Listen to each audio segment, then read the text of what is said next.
बलिया के चंद्रशेखर नगर स्थित पूर्व मंत्री नारद राय के आवास पर अब भगवान परशुराम जयंती के अवसर पर भव्य कार्यक्रम का आयोजन किया गया। इस दौरान सैकड़ों समर्थकों ने दीप प्रज्वलित कर भगवान परशुराम को नमन किया और मंत्रोच्चार के बीच पूजा अर्चना वहां पर उन्होंने की। कार्यक्रम में पूर्व मंत्री नारद राय ने कहा कि भगवान परशुराम अन्याय के खिलाफ संघर्ष का संदेश देते हैं और उनके दिखाए मार्ग पर चलना ही उनका संकल्प है। उन्होंने कहा कि समाज में जहां भी जुल्म और अन्याय होगा वहां उनके वंशजों को मजबूती से खड़ा होना चाहिए। साथ ही उन्होंने एकजुट होकर सामाजिक सद्भाव और न्याय के लिए काम करने की अपील की। आइए सुनते हैं पूर्व मंत्री नारद राय और उनके समर्थकों का इस पर क्या कहना है। देखा जाए आज तो राम जी की जयंती है, आज का भी है, काफी धूमधाम से आप लोग उनकी जयंती मना रहे हैं। क्या कहेंगे आज के पावन दिन? सबसे पहले तो मैं भगवान विष्णु के अवतार भगवान परशुराम जी को नमन करता हूँ, प्रणाम करता हूँ, उनकी स्मृतियों को याद करता हूँ और उनको अपने साथियों के साथ जो सैकड़ों की तादाद में आज हमारे आग्रह पर हमारे आवास पर आकर के और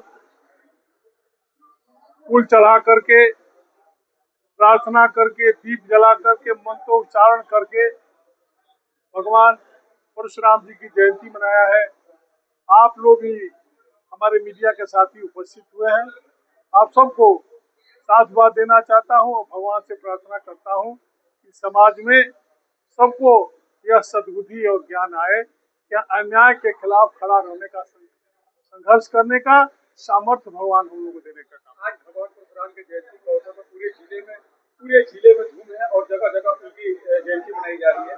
क्या आज आपने कोई संकल्प लिया है राजनीतिक क्षेत्र में या आगामी चुनाव को लेकर? देखिए, हम भगवान परशुराम के वंशज हैं। उनके बताए हुए दिखाए हुए रास्ते पर चलने का संकल्प हमारे पुरखों ने लिया है। उनके बताए हुए रास्ते को प्रशस्त करने का संकल्प हमारे पुरखों ने लिया है और जो अपने पुरखों के लिए हुए संकल्प को पूरा करता है, उसी पर चलता है, वही अपने पुरखों का असली वारिस होता है।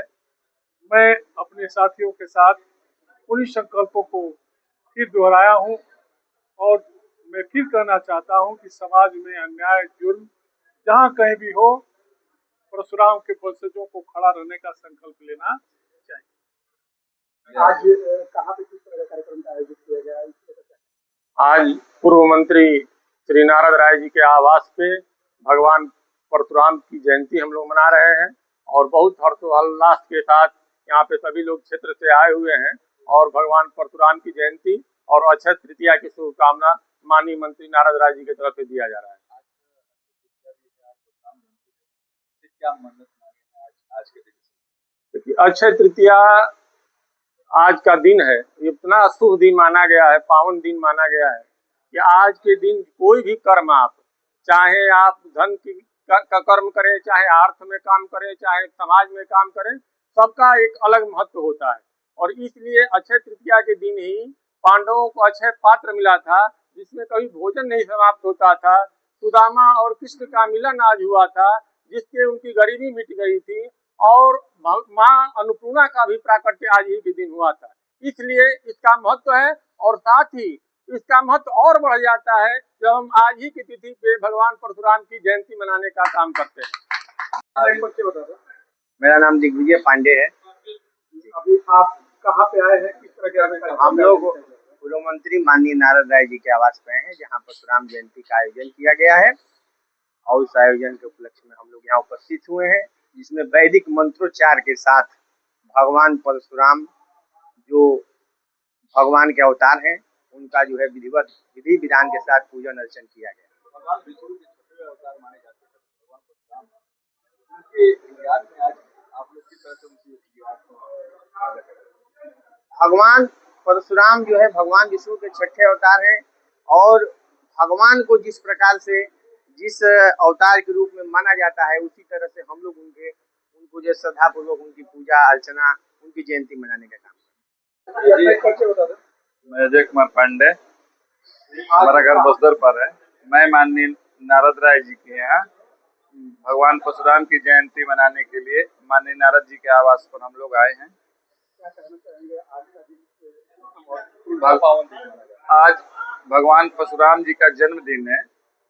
भगवान परशुराम जी समाज में अत्याचार के विरुद्ध एक लंबी लड़ाई लड़के समानता का नींव रखा। मैं यही कहूंगा भगवान परशुराम जी के जयंती पे। और भगवान परशुराम जी की जयंती के आज सौभाग्य है कि हम सभी को भगवान विष्णु के छठे अवतार भगवान परशुराम जी का जयंती मनाने का अवसर मिला। चंद्रशेखर नगर में उत्तर प्रदेश सरकार के पूर्व मंत्री हम सभी के गार्जियन आदरणीय श्री नारद राय जी के आवास पर उनके बुलावे पर हम लोगों ने आए और भगवान परशुराम जी को वैदिक मंत्रोच्चार के द्वारा आज विधिवत पूजन अर्चन करके और उनका जन्मदिन